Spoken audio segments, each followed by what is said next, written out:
الحمدللہ رب العالمین والصلاة والسلام علی سید الانبیاء والمرسلین اما بعد فاعوذ باللہ من الشیطان الرجیم بسم اللہ الرحمن الرحیم۔ سورہ بقرہ آیت نمبر 136۔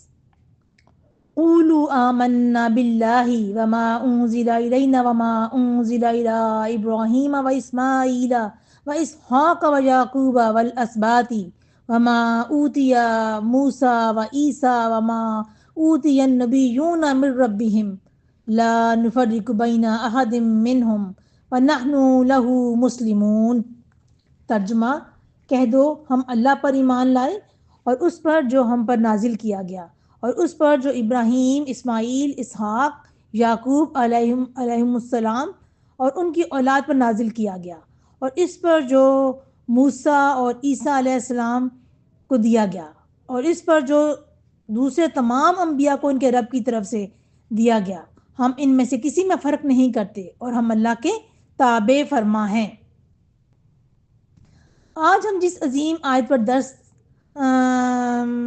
لینے جا رہے ہیں وہ امت مسلمہ کا ایمان نامہ ہے، ہماری شناخت ہے، ہماری سوچ کا زاویہ ہے اور ہمارے دل کی سیدھی سمت کو طے کرتی ہے۔ اللہ سبحانہ تعالیٰ فرماتا ہے قولوا آمنا باللہ، یعنی اے مسلمانوں اعلان کرو، ڈٹ کر کہو، ثابت قدم رہو۔ یہ آیت ہمیں ایمان کی وحدت، انبیاء کی وحدت اور دین کی وحدت سکھاتی ہے۔ ایمان کی جامعیت، تمام انبیاء پر یکساں ایمان۔ اسلام یہ نہیں سکھاتا کہ صرف ہمارے نبی صلی اللہ علیہ وسلم سچے، باقی سب نہیں۔ ہم کہتے ہیں سارے انبیاء حق ہیں، حضرت ابراہیم علیہ السلام، اسماعیل علیہ السلام، اسحاق علیہ السلام، یعقوب علیہ السلام، موسیٰ علیہ السلام، عیسیٰ علیہ السلام، سب اللہ کے پیارے ہیں، سب اللہ کے پیارے نبی ہیں۔ نبی صلی اللہ علیہ وسلم نے فرمایا، بخاری کی حدیث ہے، تمام انبیاء آپس میں بھائی ہیں اور ان کا دین ایک ہی ہے۔ یہ پیغام انسانیت کے لیے سب سے بڑا اتحاد ہے۔ اب ہم صحابہ کے کامل ایمان کے عملی واقعات دیکھتے ہیں۔ حضرت بلال رضی اللہ تعالی عنہ جب ان پر پتھر رکھے گئے صرف ایک جملہ بولتے رہے، احد احد۔ یہ اسی آیت کی ترجمانی ہے، ہم اللہ پر ایمان لائے، دباؤ میں بھی ایمان نہ ٹوٹا۔ حضرت جعفر طیار رضی اللہ تعالی عنہ کا نجاشی کے بارے میں کے دربار میں ایمان کا اعلان۔ جب نجاشی نے پوچھا تم کس دین پر ہو، انہوں نے بڑی مضبوطی سے کہا ہم اللہ پر، اس کی کتابوں پر ایمان لائے ہیں اور اس نبی کی پیروی کرتے ہیں جسے اللہ نے بھیجا ہے۔ یہی قولوا آمنا کا عملی نمونہ تھا۔ صحابیات کا اگر ایمان دیکھیں تو ام عمارہ غزوہ احد میں رسول اللہ صلی اللہ علیہ وسلم کے سامنے ڈٹ کر کھڑی ہو گئی، جب تک 12 زخم نہ لگے پیچھے نہ ہٹیں۔ یہ ایمان کی عملی تصویر ہے، اللہ کے سامنے جھکنا، دنیا کے خوف کے سامنے نہ جھکنا۔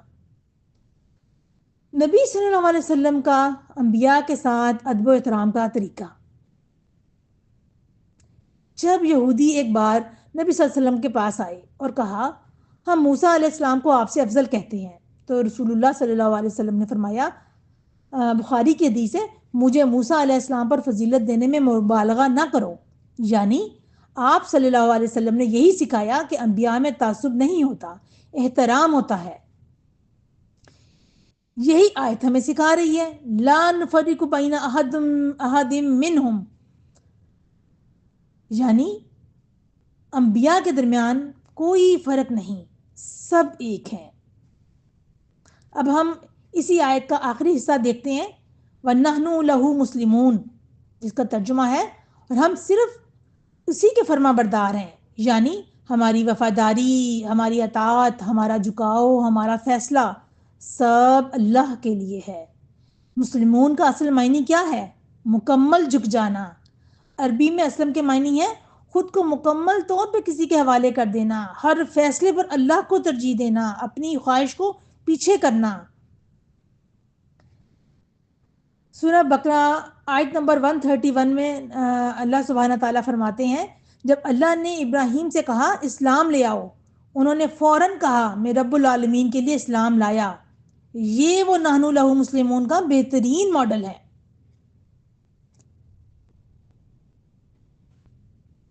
نبی صلی اللہ علیہ وسلم نے مسلمون کا مطلب کردار سے سمجھایا.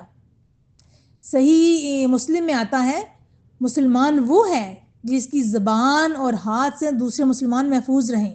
یعنی مسلمون کا مطلب ہے محسن، امن دینے والا، عدل کرنے والا. صرف نام مسلمان نہیں، عمل میں مسلمان. مسلمون کا عملی اظہار دیکھتے ہیں. نبی صلی اللہ علیہ وسلم کی زندگی میں کیسا اظہار تھا؟ فیصلہ اللہ کے حکم کے مطابق. جب حضرت عمر رضی اللہ تعالیٰ عنہ کے پاس ایک منافق آیا اور نبی صلی اللہ علیہ وسلم کے فیصلے کے بجائے یہودی قاضی کے پاس جانا چاہا، اللہ نے سختی سے فرمایا. سورۃ نساء کی آیت نمبر 65، اس کا ترجمہ ہے وہ ایمان والے ہو ہی نہیں سکتے جب تک آپ کو اپنا فیصلہ کرنے والا نہ بنائیں. یہی نحن لہ مسلمون ہے، فیصلے اللہ اور اس کے رسول کے. اب ہم کامل اطاعت کی مثال صحابہ کے واقعات سے دیکھتے ہیں. حضرت سعد بن معاذ رضی اللہ تعالیٰ عنہ غزوہ احزاب میں کہا یا رسول اللہ ہم آپ کے کہنے پر سمندر میں بھی کود جائیں. یہ تھا مسلمون، تعمیل حکم میں بغیر تاخیر. اسی طریقے سے حضرت ابو بکر صدیق رضی اللہ تعالیٰ عنہ جب نبی صلی اللہ علیہ وسلم نے فرمایا میں نے معراج کی رات سفر کیا تو انہوں نے ایک لمحے کو بھی شک نہ کیا. اگر محمد صلی اللہ علیہ وسلم نے کہا تو سچ کہا. یہ کامل مسلمون ہے. اسی طریقے سے صحابیات میں سے حضرت اسماء بنت ابی بکر ہجرت کے دوران نبی صلی اللہ علیہ وسلم کی خدمات کے لیے خطرات کے باوجود کھانا پہنچانا ان کی ذمہ داری تھا. یہ عمل میں ہم اللہ کے فرما بردار ہیں کی اعلیٰ مثال ہے.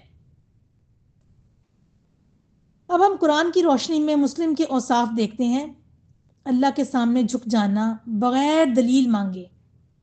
سورہ احزاب میں آتا ہے کہ آیت نمبر 36 میں آتا ہے کسی مومن مرد یا عورت کے لیے گنجائش نہیں کہ اللہ اور رسول کا فیصلہ آئے اور وہ اپنی مرضی چلائے. اسی طریقے سے آیت نمبر 208 سورہ بقرہ، اس میں آتا ہے ادخلوا فی السلم کافہ، پورے دین میں داخل ہو جاؤ، یعنی آدھے دین کے نہیں، پورے دین کے. اسی طریقے سے سورہ آل عمران آیت نمبر 122 جس کا ترجمہ ہے اللہ پر مکمل بھروسہ کرو. پھر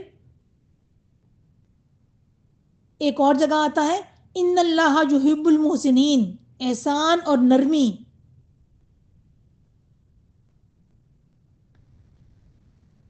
اب ہم دیکھتے ہیں کہ نحن لہ مسلمون آج ہماری زندگی میں اس کا کیا مطلب ہے. اس کا مطلب ہے خواہش نہیں، اللہ کی مرضی مقدم. جب معاملہ حلال حرام کا ہو اپنی پسند نہیں چلے گی، اللہ کی پسند چلے گی.